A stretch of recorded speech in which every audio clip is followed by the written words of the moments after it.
The 49ers just made a move that comes with a little bit of a risk, but a potentially massive payoff. I'm going to tell you all about it in this episode. Plus, later in the episode, I've got several other roster positives that we're going to be breaking down. Hit subscribe if you're looking for daily 49ers content like this. Got a question for you guys, as always. And today's question might feel a little bit out of left field, but if you had to rank the top 10 players in the NFC West, how many of those top 10 NFC West players are 49ers? How many would be other teams, and how many would be 49ers? Genuinely, let me know what you think in the comments. Another way to think about it is, in all the players across those four teams, how many from the Seahawks, Cardinals, and Rams make the list versus how many of the 49ers make the list? Because we have a lot of number ones on our list, as you might imagine. I'm going to let you think about that. Let me know in the comments. I'll reveal the answer that just came out later in the episode. We'll be talking all about it. But first, we've got to talk about the 49ers' most recent reinforcement. He's a name you might remember. Now, if you're not super into all the in-depth stuff around training camp time, maybe you won't remember this, but in May of last year, the 49ers brought this reinforcement in, and he's back. All they had to risk to bring in Shaquel Brown was Ross Dwelley. Ross Dwelley's gone. He wasn't going to make this team anyways. I'm not really worried about that. And in his place, you get Shaquel Brown. When the 49ers were in a position in defensive line where the 49ers desperately need more bodies. Here's the huge upside about Shaquel Brown. If you don't remember Shaquel Brown, he went to the Tennessee Titans from Troy. Then with the Titans, he got injured and was on IR the whole season. So last year, I remember covering him because I had this channel at that point, so I can remember it like it was yesterday. Shaquel Brown, I'm going to tell you the thing that makes him really special in just a second, but Shaquel Brown comes to the 49ers. He's not able to make the team, kind of comes back because the 49ers want him again and get him on the practice squad, ends up leaving. There were some injuries around that, so there's reason for that. Then he ends up in Miami, makes a little bit of money over there on their practice squad, and now he's back. Here's the thing about Shaquel Brown. That makes it so interesting to me, okay? This guy had a very high RAS score. His relative athletic score is 9.46. I'm trying to read it on the screen here. And where you see the eliteness is his pace. The guy is fast for his size. He's nearly 300 pounds in 2023 when he gets all of his stats. Nearly 300 pounds, and he runs a 4.940. That's fast. For a 300-pound man, that is fast. Now, the cool thing about Shaquel Brown is his athleticism. I'm not going to paint a fake picture to you. I'm also going to tell you the guy has never played an NFL football game, and he's now had 2 seasons to do it. One of the seasons, 100% down to injury. The other season, coming back from injury, trying to make teams, trying to get on practice squads. Not an ideal candidate. Not a guy that you look at and say, oh my word, what a move. However, for the risk, the potential payoff for a guy with this kind of athleticism, we're going to talk about another guy with incredible athleticism in a little bit later. But for a guy with this much athleticism, there is something there of being able to give guys like this a shot. And on a team with as many depth issues on the defensive line as the 49ers have right now, I absolutely love this move. I'm a little biased toward it because the 49ers have brought this guy in 2 other times. What does that tell you? It tells you they're interested in him. However, who was the head coach of the defense back then? Nick Sorensen. So I really want to see what this guy can do with the right, proper top-line coaching that he's going to get in both Gus Bradley and Robert Saleh. That gets me really pumped because a talent like this is just waiting for the right defense, waiting for the right moment, and waiting for the right injury history to just go and destroy. He's a depth guy. Don't get me wrong. He's going to have a really hard job trying to make this 53-man roster. However, I love that they're looking at guys like this, and this is a guy I got excited about last year, so I'm not going to act like I'm not excited about him this year. He's had a year now to try and come back from that injury, to get some experience, to play on some NFL teams. I like the opportunity. We'll have to wait and see how it all plays out. Obviously, he has a huge uphill battle but I like it. Okay. Now, Bonte Hill. You guys know Bonte Hill, 95.7 The Game. He has given Kyle Shanahan a fair bit of criticism over the years. I have listened to Bonte Hill on 95.7 The Game. He's no longer with 95.7 The Game. He's with NBC Sports Bay Area. But I've listened to him over the years, and I've listened to him talk about Kyle Shanahan and give Kyle a hard time when Kyle kind of blames other people and things like that. He said something about Kyle's transparency I have not heard anybody else say. You guys remember this clip? I posted it, played it 2 days ago on the channel. And then yesterday, it really blew up. I felt like everybody was talking about it. It was all over the radio. It was all over social media. Well, this guy, Bonte Hill, went on 95.7 The Game this morning and said this about what he likes about what Shanahan said in that Sirius XM radio program.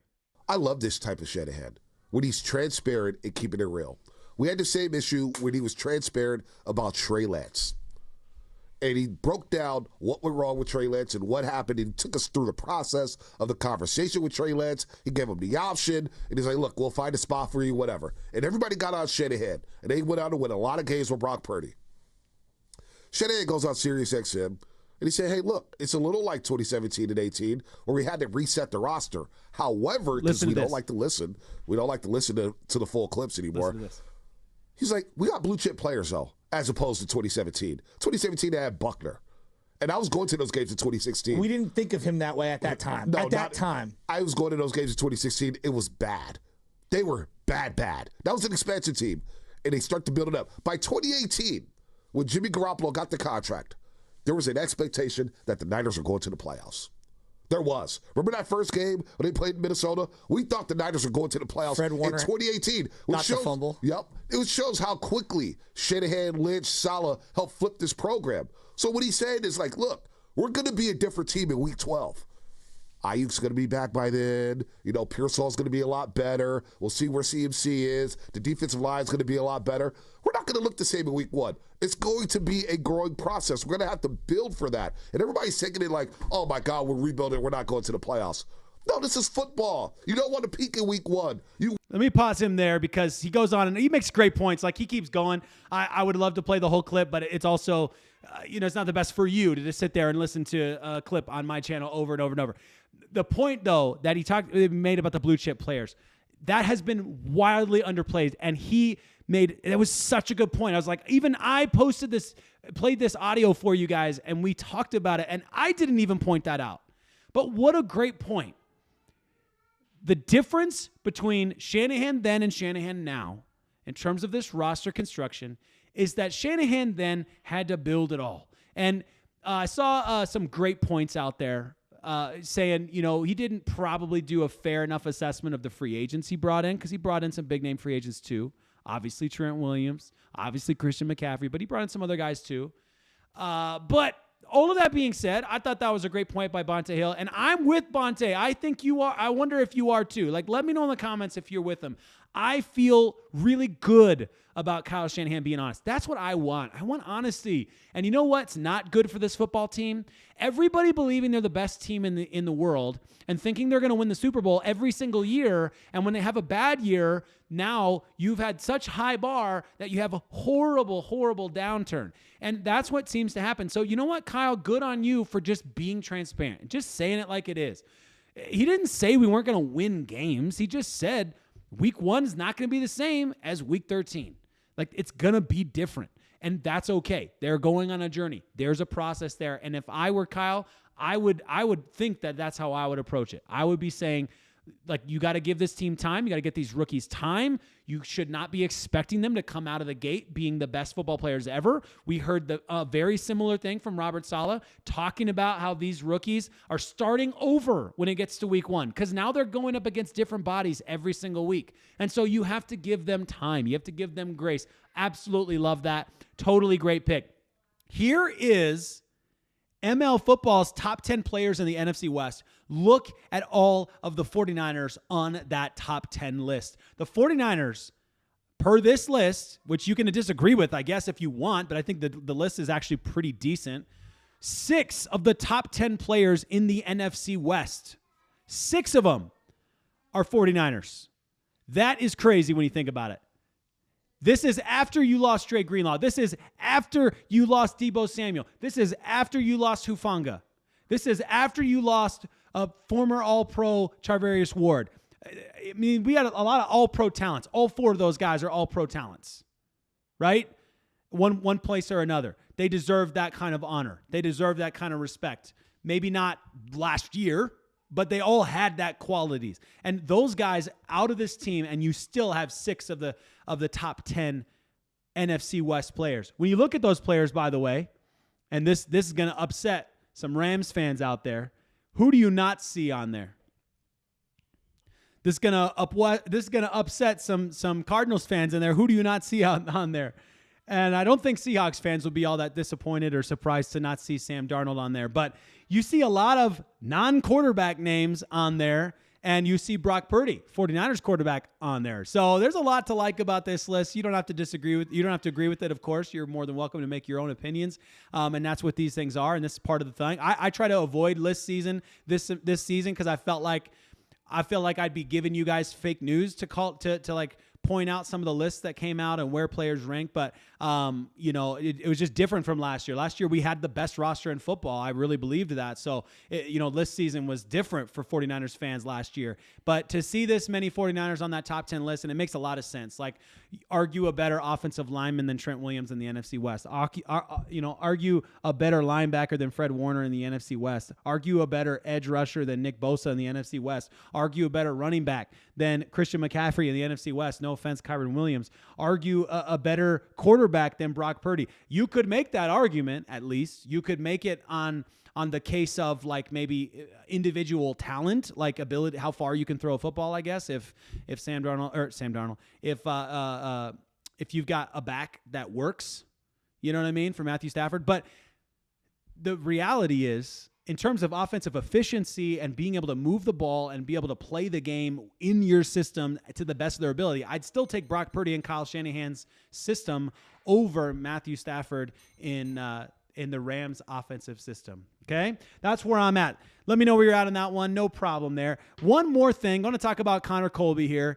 Speaking of really good RAS scores, this guy is an elite athlete, absolute elite athlete. And he's been sticking out like a sore thumb in all the right ways. Shanahan had this to say about Connor Colby. We didn't have time to get to it yesterday, so I wanted to make sure I got it out there for those of you that might have missed it. Here is what Kyle Shanahan had to say about Connor Colby. I think he's getting better each week. When you get these guys in at first, you try not to judge them too hard because it takes a while. But the cool thing about alignment, if they just gradually get better each day, they kind of learn what we're asking. It's always different techniques. You never have a guy come out of college who is going to have to run as much as we ask him to as a line. So that always takes a number of days, sometimes a number of years.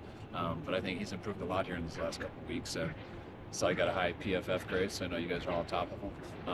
But I don't think I was too off. I think It's not a secret anymore. No, it's not a secret. When we talked to Chris about him a couple weeks ago, he said that he was pleasantly surprised by where he was at in pass protection relative to, like, Iowa didn't run a pass as much. Right. Has that been? Yeah, I would agree with that. Yeah, you don't get to see a lot of that on Iowa tape, and just his size and stuff. He has an advantage with his size being in front of people, and his feet and stuff have been able to do it too. So he's catching up in the run game, but he's had more of an advantage in the pass game so far.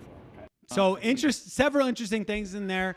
The advantage of him in the pass blocking being better than the run blocking is also something that you'd be surprised with just about any rookie interior offensive lineman. That's something that's pretty special to hear. And then on top of that, just the fact that, the way that Shanahan kind of prepped the whole answer was around this idea of like, you don't put your expectations too high on these players because they've got a lot of time and a lot of growth that is needed to be put in front of them. They need that long runway. And Connor Colby has shown that he can be faster than that runway, which is a really, really good sign. I will have to wait and see how Ben Barch's health plays out throughout the rest of camp. But right now, if Connor Colby can actually step into that left guard role, for example, I mean, that's a huge thing that you could have Dominic Pooney in your right guard, Connor Colby, a first year in your left guard, and you've got two really young guys in your interior offensive line. That's something worth paying attention to, something worth celebrating. Don't forget about Drew Moss and some other guys in there too, but hats off to Connor Colby for that one. We were one day away from the San Francisco 49ers playing another preseason game against the Vegas Raiders. So many players to watch. I'm really, really interested in Spencer Burford. I got to get now that everything's happened, I got to get more film on him. I need to watch him more. I need to pay closer attention to him. I'm also really interested to see who they put out there with Brock Purdy. Do they trust a guy like Connor Colby to be out there so that they don't have to put out another guy? You know, I mean, it's just interesting to see. Are they going to trust Shaquel out there? There's a lot of guys that I can't wait to see the decisions about who gets to play, why they get to play. My gut, and like I'd be surprised if Trent Williams plays. I'd be surprised if Christian McCaffrey plays. It's possible, but I'd be surprised. Nick Bosa, I think, is a for sure not going to play. So there's obviously going to be a lot of ones that aren't out there. But Brock Purdy getting some more reps with wide receivers in a real game scenario, that sounds like really good news to me. Let me know what you think in the comments. As always, appreciate you guys and hope you guys have a fantastic evening. Let's go, Niners.